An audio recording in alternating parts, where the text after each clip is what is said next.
Confession of love of the forbidden path, royal novel, काव्यात्मक कथा। रुके दर्शकों, एक पल के लिए रुकिए, अपनी सांसों को थामिए, क्योंकि जो कथा अब आपके सामने खुलने जा रही है वो केवल शब्दों की रचना नहीं, वह नियति की लिखावट है। वह आग और बर्फ का संगम है, वह विद्रोह है और प्रेम भी।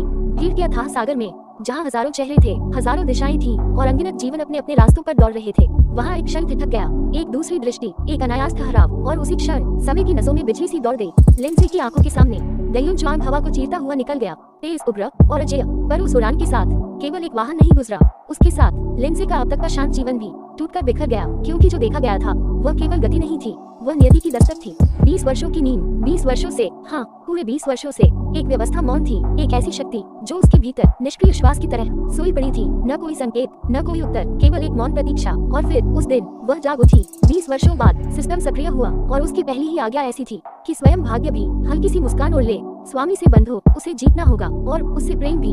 वह मुस्कान जो विद्रोह थी।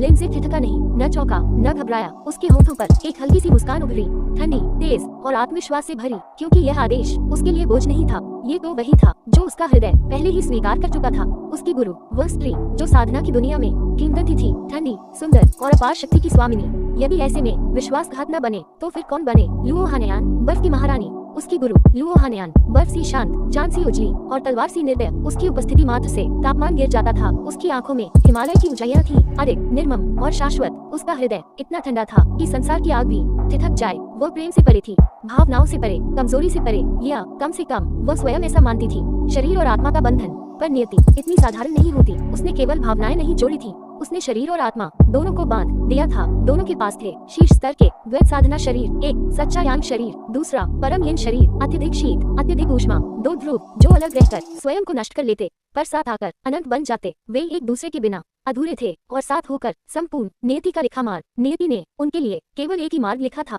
साथ चलने का, साथ जलने का और साथ खिलने का। लिंडसे मुस्कुराया, उसकी आवाज में शरारत भी थी और अटल निश्चय भी। शियाओ यानयान टिल्ड, गुरु की चेतावनी लुओ हानयान की भौहें तन गईं। उसकी दृष्टि में बर्फीली चमक उभरी। क्या कहा? छोटे यानयान, क्या तुम्हें विश्वास है कि तुम्हारी गुरु तुम्हें पीटेगी नहीं? विद्रोह की घोषणा। लिंडसे हंसा। वह हंसी डर से नहीं, अपनापन से जन्म लेती है। मैं विद्रोही बनना चाहता हूँ, उसने सहजता से कहा, और अपनी गुरु से विवाह करना चाहता हूँ। क्षण भर का सन्नाटा हवा जैसे रुक गई। बर्फ का पिघलना। लुओ हानयान, जिसने न जाने कितने शत्रुओं को एक नजर में झुका दिया था, आज शब्दहीन रह गई। विशेष परिस्थितियां थीं और उससे भी विशेष उनका भाग्य। ये केवल साधना नहीं थी, ये केवल प्रेम नहीं था, यह अस्तित्व की आवश्यकता थी। परिवर्तन। दिन बीते, रातें बदली, और एक दिन लुओ हानयान स्वयं को एक गर्म आलिंगन में पाती है। वह जो कभी ठंड से ही पहचानी जाती थी, अब ऊष्मा में सांस ले रही थी। लिंडसे का चेहरा उसके सामने था, सुंदर, शांत और विश्वास से भरा। उसकी आंखों से वह ठंडा भाव कब का लुप्त हो चुका था। उसकी